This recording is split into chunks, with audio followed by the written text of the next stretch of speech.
À chaque enfant son histoire est heureux de vous raconter son histoire du jour. Bonsoir les enfants, Erev Tov, comment allez-vous? Baruch Hashem. Ce soir, je vais vous raconter une incroyable rencontre entre le Baal Shem Tov et Matityahu. Écoutez attentivement. Au beau milieu de la chaîne de montagnes des Carpates, en Ukraine, dans une petite maison en bois surplombant les collines et les montagnes, habitait un jeune couple. Ils étaient mariés depuis quelques mois seulement et avaient décidé de construire leur vie dans le calme et la sérénité de ce lieu, loin de l'agitation de la ville et de la foule. L'homme s'appelait Israël. Petit, on l'appelait Isroulke. Et plus tard, lorsqu'il serait un tzaddik connu de tous, on l'appellerait Rabbi Yisrael Baal Shem Tov, ou plus simplement le Baal Shem Tov. Malgré sa jeunesse, un air sérieux se dessinait sur son visage, et ses yeux reflétaient une joie et une sérénité profonde. Sa jeune épouse, Hana, était heureuse, bien qu'elle ne voyait pas beaucoup son mari.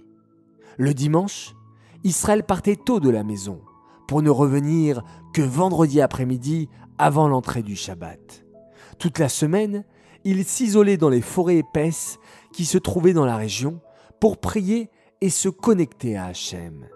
Il partait seul, jamais découragé, ni par la chaleur étouffante de l'été, ni par les durs hivers neigeux, prenant simplement son bâton et son baluchon contenant quelques affaires, son talit, ses téphilines, 1 ou 2 livres et quelques tranches de pain qui lui suffiraient pour toute la semaine. Hana savait que son mari était un grand tzaddik, un homme saint, et c'est pour cela qu'elle était heureuse. Mais elle était la seule à le savoir. À cette époque-là, le Baal Shem Tov vivait comme un tzaddik caché. Les personnes qui le rencontraient pensaient qu'il était un voyageur comme les autres, un juif simple. Ce n'est que plus tard qu'Israël se dévoila aux yeux de tous et devint le saint Baal Shem Tov. Notre histoire se déroula pendant l'hiver. La neige avait commencé à tomber et recouvrait le paysage d'un épais manteau blanc. La fête de Hanouka approchait, la fête de la lumière et de la joie. Lorsqu'arriva la semaine pendant laquelle on allumerait les premières bougies de Hanouka, Israël partit, comme à son habitude, à l'aube du dimanche. Mais avant de partir, il dit à sa femme : « Ma chère épouse, j'espère, avec l'aide d'Hachem, être de retour avant le premier soir de Hanouka, pour pouvoir allumer la première bougie ensemble. Mais si jamais, chas v'shalom, que Dieu nous en préserve, je tarde et que la nuit tombe, ne m'attends pas, et allume toi-même la bougie afin de ne pas rater cette grande mitzvah. » Puis, il prit la route.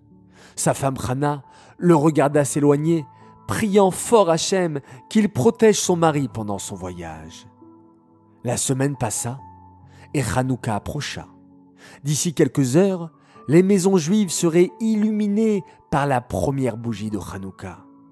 Israël prit la route du retour. Il lui restait un bon chemin à parcourir avant d'arriver, mais il connaissait ses sentiers sur le bout des doigts. Il avait l'habitude de les emprunter. Ses lourdes bottes s'enfonçaient dans la neige. Le froid était vigoureux. Un vent violent lui fouettait le visage et pénétrait ses entrailles. Pour ne rien arranger, des flocons de neige épais s'étaient remis à tomber, rendu la vue difficile. Israël continuait à avancer, mais les chemins se ressemblaient tous lorsqu'ils étaient couverts de neige. Les arbres ne lui donnaient plus d'indices sur sa progression et, pour la première fois, il n'arrivait pas à retrouver la route pour rentrer chez lui. La nuit commençait à tomber et ses yeux, fatigués, erraient à la recherche d'une piste. Mais, hélas, il tournait en rond et à chaque fois qu'il pensait qu'il se rapprochait de la maison, il se retrouvait au même endroit que précédemment. Mais non, les enfants, Ce n'est pas un homme comme le Baal Shem Tov, un homme si confiant et joyeux qui allait perdre sa patience dans un moment pareil. Non, le Baal Shem Tov gardait son calme et sa sérénité. Il continuait à avancer malgré les difficultés. Seulement, quelque chose le chagrinait. L'heure tournait et bientôt, il ne pourrait plus allumer la première bougie. Qui connaissait autant que le Baal Shem Tov l'importance du moment de l'allumage? Il aurait tellement voulu allumer sa Hanoukia en compagnie de son épouse à la bonne heure. Il savait que chaque année, à ce moment-là, une lumière spéciale se dévoilait sur le monde, comme un dévoilement d'Hachem plus intense qu'il n'allait peut-être pas percevoir cette année s'il ne rentrait pas à temps. La fatigue commençait à avoir raison de lui. Il n'arrivait plus à faire face au vent violent et à la torpeur de la nuit. Il décida de s'asseoir sur un rocher et, quelques minutes plus tard, il sentait qu'il commençait à s'assoupir. La forme des arbres devenait comme une partie de son rêve, quand, soudain, il avait l'impression de distinguer une forme humaine qui s'avançait vers lui. Le Baal Shem Tov se concentra et vit un homme entièrement vêtu de blanc, tenant une grande bougie blanche, se rapprocher de lui. Il pouvait à présent distinguer son visage, le visage lumineux et bienveillant d'un grand sage avec une grande barbe blanche. Comment cet homme était-il arrivé jusqu'ici? « Qui es-tu » lui demanda le Baal Shem Tov. L'homme lui sourit de bon cœur et lui répondit « Je suis Matityahu, le Kohen de Modine, l'homme des Hashmonaïm. » Vous vous souvenez qui était Matityahu, les enfants? Oui, c'est le héros de l'histoire de Hanouka. Mais que faisait-il ici? Notre histoire se déroule bien après des milliers d'années après l'histoire de Hanouka. Écoutez bien la suite et vous comprendrez.